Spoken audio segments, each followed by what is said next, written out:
আসসালামু আলাইকুম, আশা করি সকলেই ভালো আছেন। যেমনটা বলেছিলাম যে এডুকেশনাল কন্টেন্টের দিকে আমি মুভ করতেছি। যেহেতু আমি প্রাইমারি সেকশনে কাজ করি, তাই আমি প্রাইমারি বাচ্চাদের লেভেলের কন্টেন্টগুলোই আপলোড করার ট্রাই করব। হ্যাঁ, আর সেটা হবে একদম একাডেমিক, একটা তো থাকবেই, পাশাপাশি কিভাবে আপনি কমিউনিকেশন স্কিল, বাচ্চার দৈনন্দিন জীবনে ছোট ছোট বাক্যগুলো কিভাবে বলতে পারে এবং সে কিভাবে কমিউনিকেট করতে পারে, তার ছোট ছোট জিনিসগুলো, চাহিদাগুলো সে ইংরেজিতে প্রকাশ করতে পারে, এই একটা লেসন। আমি তো ক্লাস নেই, সেখানের অভিভাবকগুলো জানে, কিন্তু অনেক সময় ওনাদের একটা দেখার চাহিদা থাকে যে কিভাবে করে, একটু দেখলে আমাদের সুবিধা হয়। সেখান থেকে এই আইডিয়াটা আসে যে আমি তাহলে সবার হেল্প হবে এরকম ভাবেই করি। স্পেশালি একদম প্রি প্রাইমারি থেকে প্রাইমারি, পুরো মানে প্রি প্রাইমারি থেকে প্রাইমারি সেকশন পুরোটাই দেখতে পারে। এবং অনেক সময় হাই স্কুল লেভেলেরও কিছু কিছু স্টুডেন্ট যারা রুরাল এরিয়াতে থাকে, তারা হয়তো বা এইভাবে কমিউনিকেশন স্কিলগুলোকে ডেভেলপ করে নেয়, তারা এই ভিডিওগুলো দেখে উপকৃত হতে পারে। সো আশা করব যারা উপকৃত হবেন তারা জিনিসগুলোকে শেয়ার করবেন। এবং আমি একটা সিরিজ বানাতে যাচ্ছি, যেখানে আমরা প্রায় 100টি লেসন দিব আমি। তো 100টি লেসনের মধ্যে থাকবে যে আমরা কিভাবে উইদাউট গ্রামার টেনশন কিভাবে আমরা সেন্টেন্স শুরু থেকে কিভাবে আমরা শুরু করতে পারি এবং সেটাকে টেনে বড় করতে পারি। যেমন আমি যাচ্ছি থেকে আমি মার্কেটে যাচ্ছি কেনাকাটা করতে, এভাবে বলতে পারি। সো একদম শুরু থেকে একটা সেন্টেন্স বড় করা পর্যন্ত আমাদের এই সিরিজে ধাপে ধাপে থাকবে ক্লাসগুলো। আর আমরা ইংরেজি শেখার ক্ষেত্রে যে ভুলটা করি সেটা হচ্ছে আমরা একবারে বলতে যাই। আপনার সন্তান যখন কথা বলা শিখছে, সেটা বাংলা ভাষাতেই, তখন কি সে একবারে বলতে পারছে? তখনও কিন্তু আদো বলায় ভেঙে ভেঙে বলছে। যে আমিকে তখন আমি হয়তো বলতে পারিনি, আমি বলছে। যাইকে যখন যাই বলতে পারে নাই, নানান কিছু ভাবে বলছে। যেমন দাদাটা পুরোভাবে সম্পূর্ণভাবে উচ্চারণ করতে পারে, দাদা থেকে দাদা হইছে, বাবা থেকে বাবা হইছে, মা মা থেকে মা হইছে। নানান ভাবে এরকম ভেঙে ভেঙে বলছে। আমি যাই বলতে পারে নাই, আমি দাই বা এরকম কিছু ভাবে সে বলছে ভাঙা ইংরেজি, ভাঙা বাংলা। সে ভাঙা বাংলা যদি কেউ বলে, সেটা যদি অ্যাকসেপ্টেড হয় শেখার ক্ষেত্রে, তাহলে ভাঙা ইংরেজিকে কেন অ্যাকসেপ্টেড করা হচ্ছে না? এই জিনিসটাই আমার আমার আসছে যে আমরা কত সহজভাবে শিখতে পারি, অথচ আমাদের সামনে বাণিজ্যিক চিন্তা ভাবনার কারণে বিষয়গুলোকে অনেক জটিল করে তোলা হয়েছে। আর এই কোর্স, সেই কোর্স, হ্যান কোর্স, ত্যান কোর্স, কোনো কোর্সেরই প্রয়োজন নেই। লেসনটি দেখতে থাকেন, সিরিজগুলো পুরোটি দেখতে থাকেন এবং প্র্যাকটিস করতে থাকেন। আশা করি অনেক বেশি উপকৃত হবেন। আজকে প্রথম এই কথাগুলো জানানো জরুরি ছিল জন্য ভিডিওটি একটু হয়তো লেন্দি হয়ে যাচ্ছে। পরের লেসনগুলো আমি জাস্ট শুরু করে দিব শুরু থেকেই। এখন আমি যদি নাই জানি যে আমার ইংলিশটা কি, বা আমি আমার ইংরেজিটা কি, তাহলে তো কোনো শব্দ ওর সাথে আমি যুক্ত করতে পারবো না। আমি কি করতেছি এই কথাটা আমি প্রকাশ করতে পারবো না। আগে আপনার সন্তানকে শেখানো প্রয়োজন আমির ইংলিশটা কি। আমির ইংলিশ কি, ছোট করে একটি ওয়ার্ড করে আমরা শেখাবো। আগে একটি ওয়ার্ড প্র্যাকটিস করব, তার সাথে সেটাকে আমরা আরো একটা ওয়ার্ড দিব, দিয়ে সেটাকে একটা সেন্টেন্স করব, সেই সেন্টেন্সকে আমরা বড় করব। এখন দেখা যাক, দেখার বিষয় কিভাবে আমরা এগুলো করতে পারি। প্রথমে আমরা যেটা শিখবো বা শেখাবো সেটা হচ্ছে আমির ইংরেজিটা শেখাই দিব। প্রোনাউনগুলো আমাদের শিখতে হবে আগে। তো আমরা শুরু থেকে শিখতেছি, আমি থেকে শুরু করছি। আমির ইংলিশ হচ্ছে আই, আমির ইংলিশ আই। তারপরে আমরা যে আমি, তুমি এবং আমরা, এই তিনটা দিয়ে আমরা আগে শুরু করব। কেন এই তিনটা আমাদের সবসময় প্রয়োজন পড়ে, এই কারণে আমরা তিনটা দিয়ে আগে শুরু করব, তারপরে আমরা অন্যান্য প্রোনাউনে যাব। প্রোনাউনটা বলার প্রয়োজন নেই, শুধু ওয়ার্ডের মিনিংটা বলবেন। আমি আই, আমি আই। তুমি ইউ, তুমি ইউ। আমরা উই, আমরা উই। এখন আপনি বাসায় যখন প্র্যাকটিস করাবেন, আগে আপনি শিখে নেবেন, তারপরে বলবেন। আপনি বলবেন বাংলা, সে বলবে ইংলিশ। আপনি বলবেন আমি, আপনার সন্তান বলবে আই। আপনি বলবেন তুমি, আপনার সন্তান বলবে ইউ।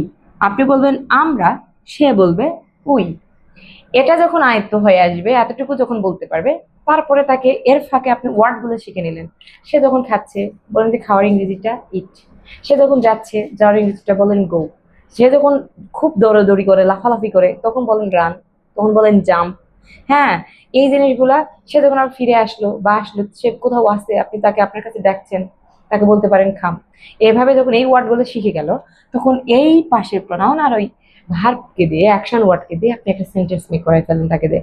যেমন আমি খাই, বা আমি খাই কি হবে, আই ইট। এখন এটা তো এইভাবে বলা যাবে না যে আমি খাই আই ইট। সে খাচ্ছে, তাকে দিয়ে বলান যে এই যে তুমি খাচ্ছ, এটা যদি বলতে বলি আমি ইংলিশে, তুমি কি বলতে পারবে? হয়তো বলবে যে হ্যাঁ।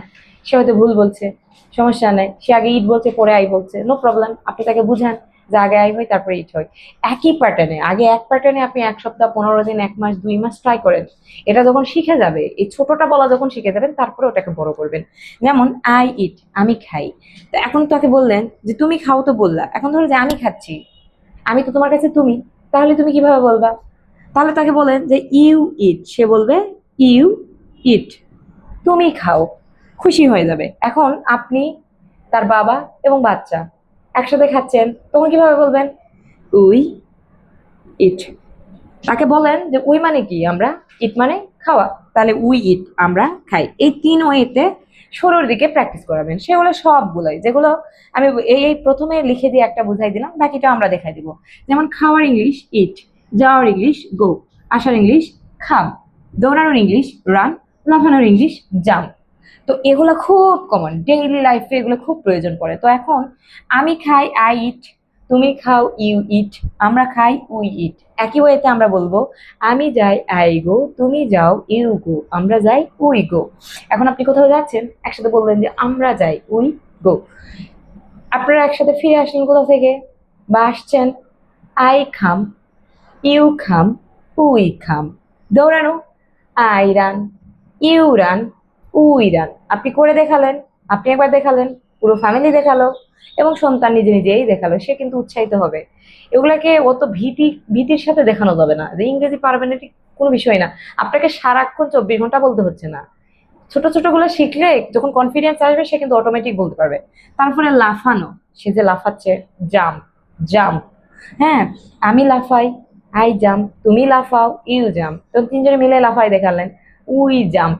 এইভাবে খুব ইজিলি বলতে পারবে। তার জন্য প্রয়োজন আপনাকে আগে শেখা, মনে রাখা, এবং সেগুলো তার হাঁটা চলা খাওয়া সব জায়গাতে ব্যবহার করা, শিখে যাবে।